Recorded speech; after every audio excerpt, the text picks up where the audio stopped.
Our next weather maker is likely to bring us significant rain. As a matter of fact, there's already a flood watch that's going into effect today. I'll explain how much we could see. Heavy police presence. Officers surrounding a home near New Hope Road in Raleigh for several hours overnight. What the WRAL Breaking News Tracker saw at the scene and what we're working to learn. Finding who's at fault. The push from Wake school leaders to find out who is responsible for building 3 structurally unsafe schools decades ago. What potential consequences the contractor may be facing.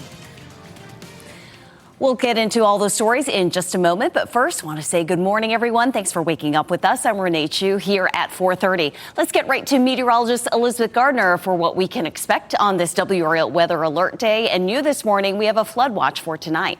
That's right. The flood watch goes into effect actually in part of the viewing area as early as 9 a.m. We do have this cold front that's up to our north and west, and that's going to be our next weather maker. It's likely to bring us some significant rainfall, which we definitely need. We've already seen a good bit of rain so far this week, and we're going to add to it, especially today, tonight, and into the day tomorrow. We do have some showers and thunderstorms well to the north. Notice that a few sprinkles are fizzling out as they move closer to our viewing area. So our chances for rain this morning are fairly minimal. Most of the rain that we see will be tonight through the day tomorrow. The severe threat, meaning the wind damage, is likely to be northeast of the triangle. But all of us will go under the flood watch at some point today. Our northeastern counties this morning, and then our southern counties later on this afternoon and evening. This is our wind threat. This is where we could see some wind damage, mostly north and east of the triangle, and a small chance for the rest of the viewing area. But the flood watch does cover the entire viewing area and begins as early as 9 o'clock this morning. Much of the rain will be tonight and into the day tomorrow. 2 to 4 inches, but some places could see totals that are even higher than that. Now, we need the rain, but of course, no one wants to see the flooding. We start to see the showers and thunderstorms developing later on this evening, but the rain becomes much heavier tonight. Heading out the door this morning, it is really warm out there, 82 degrees with a dew point of 72 as we take a look at our Jimmy V camera, and our high temperature this afternoon likely to be close to 90 degrees. So heat is not going to be a major issue for us today, but we're definitely watching very closely for tonight and tomorrow and that potential for some heavy rain. We'll go over some numbers where you could see how much you might get coming up. Renee? This morning, we are working to learn more information about a large police presence in Raleigh last night. We first brought you this story as breaking news at 11 p.m. Officers appear to be surrounding a home on Pin Oak Road off New Hope Road for hours overnight. The last officers cleared the scene a little after 2:30 a.m. Wake school leaders say they are working to find out who is responsible for building 3 schools decades ago that are now deemed structurally unsafe. WRAL's Ali Calabar joins us live from Davis Drive Elementary. Ali, there could be potential legal and financial consequences. Yeah, Wake school leaders say they are trying to find out who built Davis Drive behind me and 2 other schools in the district 30 years ago. Now, emergency repairs on those schools are expected to cost $5.8 million. At Davis Drive and Creech Road, repairs are scheduled to be done 3 days before students return to class. At Durant Road, a year-round school, students will have to move to Abbott's Creek Elementary until August 17th.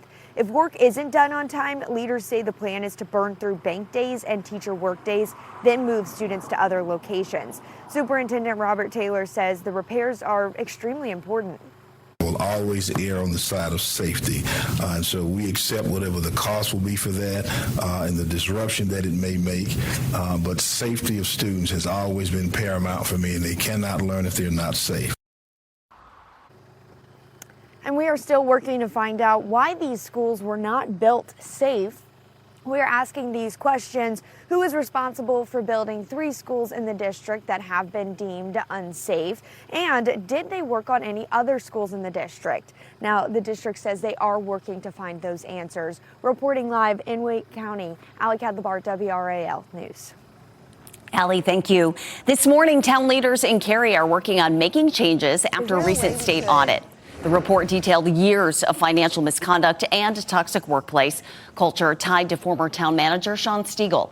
We've been asking town council members how much responsibility they will take for how they got there and what role they will play in fixing the problems. WRAL's Kelsey Coffey joins us live now to explain how town council plans to move forward on this. Kelsey. Yes, Renee, this morning, what's been going on behind closed doors here at Cary Town Hall is being brought to the forefront. A new list of recommendations after a state audit, or rather a new state audit lists recommendations for how town leaders can step up transparency. This audit detailing not only years of financial misconduct, but also a, quote, culture of hostility established by former town manager Sean Stiegel. The audit saying multiple people say they observed something that they thought they should report, but they had no one to report it to. Council members are considering bringing in consultants to manage annual performance reviews of top town employees. Plus, they're considering updates to the policy for town-issued credit cards. We asked all 7 town council members via email last week about how much responsibility they take for letting Stiegel operate mostly unchecked for years. Carissa Kahn Johnson was the only one who was willing to speak with us at a work session last night. My failure in this situation has been not being loud enough and not being, I think, proactive enough to ask enough questions in the few instances where I started to see things didn't seem quite right. And town leaders are scheduled to meet tomorrow to discuss a new policy that's designed to protect whistleblowers. Kelsey Coffey, WRAL News, live in Cary. The town of Zebulon is also at the center of a new state audit. Now it has launched an online tool for people to follow its progress toward correcting the issues. A state investigation revealed excessive spending and a lack of proper oversight. Town officials say their progress dashboard is a central place to track their improvements and initiatives. They say their goal is to be more transparent. Today, President Donald Trump plans to attend the dignified transfer of the 4 U.S. service members killed in the Middle East in recent days, and that does include 2 soldiers from Fort Bragg. The troops' remains will be returned to their families at Dover Air Force Base at 11 this morning. One of those soldiers is Sergeant Michael Swinton. He died over the weekend during a controlled drone detonation in Iraq. Swinton attended several Cumberland County high schools and enlisted in the Army in 2017. His mother remembers him as a devoted soldier and father of 2 children. Swinton will receive the Bronze Star, Purple Heart, and Combat Action Badge. He will also posthumously be promoted to Staff Sergeant. Lieutenant Tyler Feehan, who was also based at Fort Bragg, died over the weekend as well in an Iranian attack on a base in Jordan. He was part of the 2nd Battalion, 55th Air Defense Artillery Regiment. He was from Hawaii. And Private Isabella Gonzalez, who was from Texas, also died in that attack. She was based out of Germany. A 3rd soldier, Angel Rampersad, who was also out of Germany, is believed to have died in that attack. This all comes as the U.S. military has completed its 11th night of strikes on Iran. The Trump administration is asking for more money to cover the costs of the war. The administration estimates the war on Iran has cost taxpayers more than $37 billion so far. Defense Secretary Pete Hegseth and General Tim Kaine were grilled on Capitol Hill yesterday as they asked for an extra $67 billion. Some Democrats are questioning Hegseth's leadership. You, sir, are the failure. You don't have a long-term plan to actually win this war. Win the war. The men and women are going to be able to do it, but they need to have leadership. When will you show leadership? When will you show leadership? Why don't you show some leadership and stand up to your fellow Democrats who won't fund the troops, who stand and play partisan politics while you don't give us the money?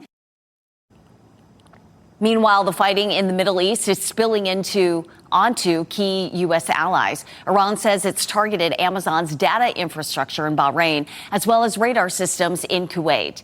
Iran-based Houthis in Yemen have also declared a Red Sea blockade on Saudi Arabia. Today, we will learn how much the Cyclospora outbreak is growing. That state health department is now using that word, outbreak. We will get new data today about the number of cases in Wake County. So far, 350 have been confirmed. Across North Carolina, there have been 561 cases. The state health department says lettuce is not its primary focus right now. Instead, it says there are likely several food sources contributing to the rise in cases. There are certain foods that we believe are implicated based on the frequency with which they appear during our interviews, but it's likely more than one. The health department says it has sent hundreds of samples to the CDC for testing. So far, no word on whether there is a link to other states. Count on WRAL to keep you up to date on everything you need to know about Cyclospora. On our YouTube page, we have everything you need to know about the outbreak, including what to look for so that you don't get sick and how schools are working to keep kids safe. Today, a big reminder that football season is almost here. Veteran players will report to Carolina Panthers training camp in Charlotte. The team is coming off its first playoff appearance in nearly a decade. The Panthers will get the preseason started at the NFL's Hall of Fame game on August 6th. That will be in Canton, Ohio. Their first regular season game will be at home September 13th against the Chicago Bears. Ahead of schedule, lawmakers on Capitol Hill are working to avoid a government shutdown at the end of September. What's included in the new bill approved by the House last night? And heavy rain is on the way. We definitely need some rain, but we certainly don't want to see the flooding. Flood watch goes into effect for parts of the viewing area this morning. We'll talk about how much rain is coming our way.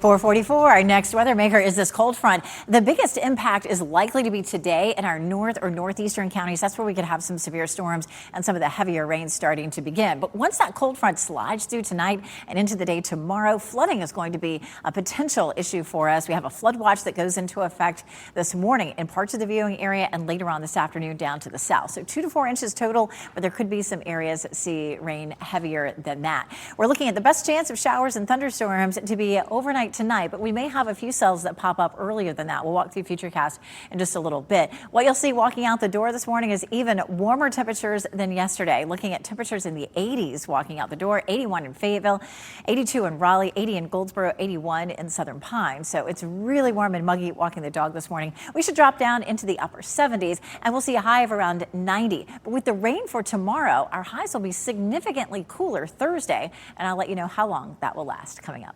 Renee?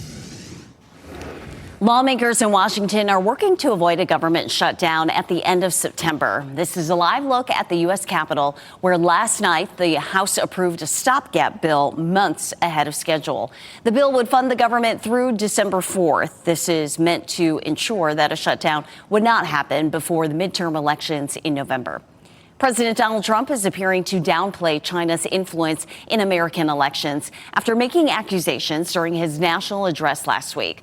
Last Thursday, the president declassified intelligence that he said revealed vulnerabilities in the U.S. election infrastructure. He also blamed China for, quote, the largest compromise of election data in history. When asked about how the White House plans to respond to those claims, President Trump said the incident is in the rearview mirror.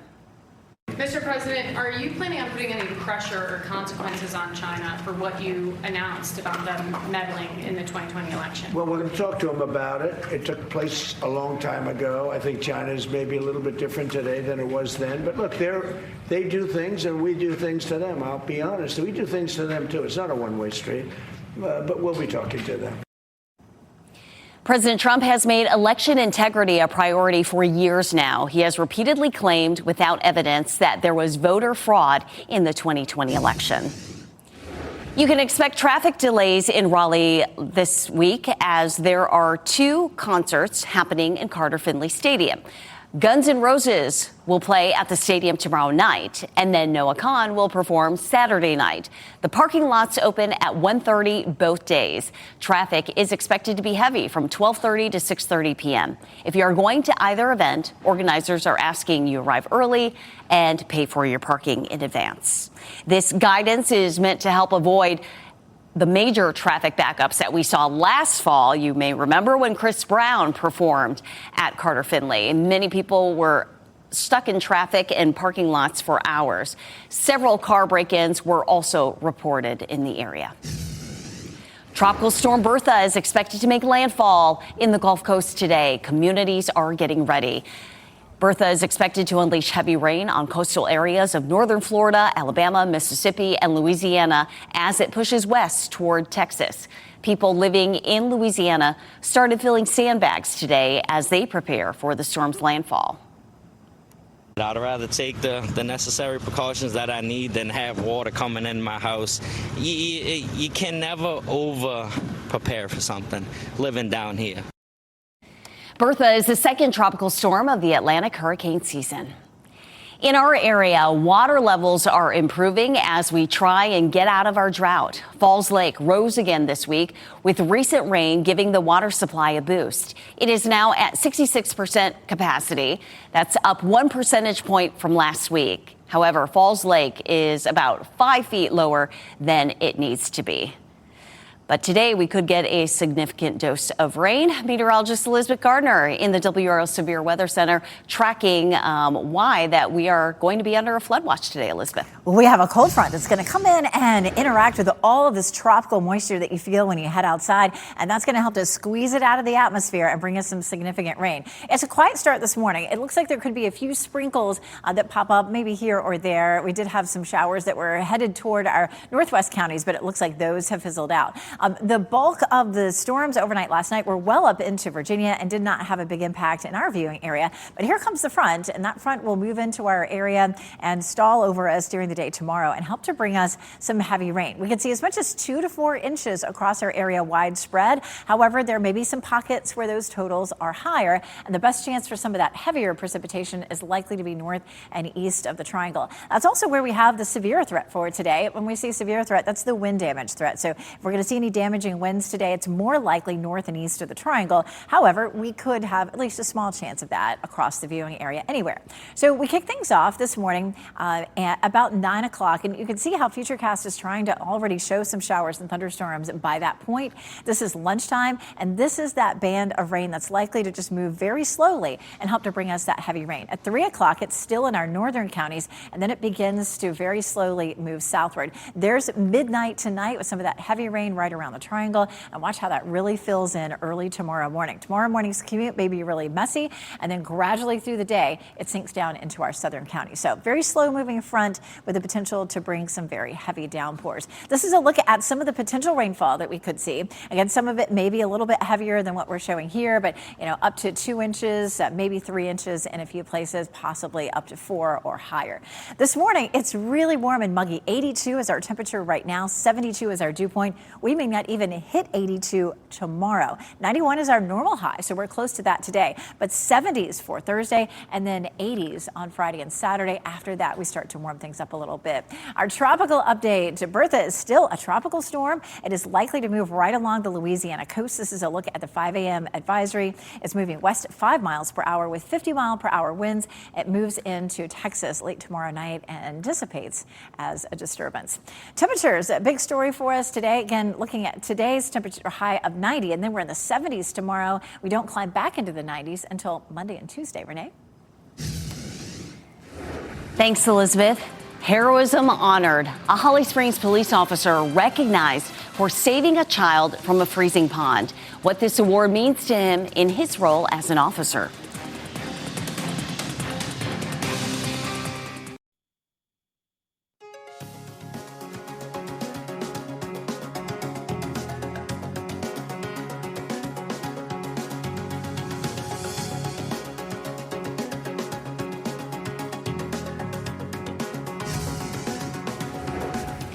Rebel Wilson won a defamation case brought against her. The case accused Wilson of defaming an actress who had the leading role in her directorial debut.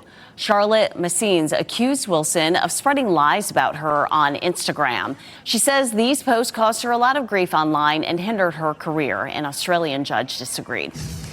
A Holly Springs police officer was honored for his heroism after rescuing a child who fell into a freezing pond. Officer Percy Evans received the Community Choice Award at yesterday's First Responders Awards breakfast in Holly Springs. He was honored along with more than a dozen other first responders. Evans jumped into action on January 31st after an 11-year-old boy fell into this pond at Womble Park in freezing temperatures. The officer says working in law enforcement can be challenging, but moments like this remind him of why he chose this job. Stuff like this, it kind of gives you the reason to keep going. Like I said, you never know when it's going to happen, but like I said, I'm just grateful I was there and grateful everybody came out on the good side of things. Witnesses say the 11-year-old had been submerged in the coal pond for more than 3 minutes when Evans jumped in to save him.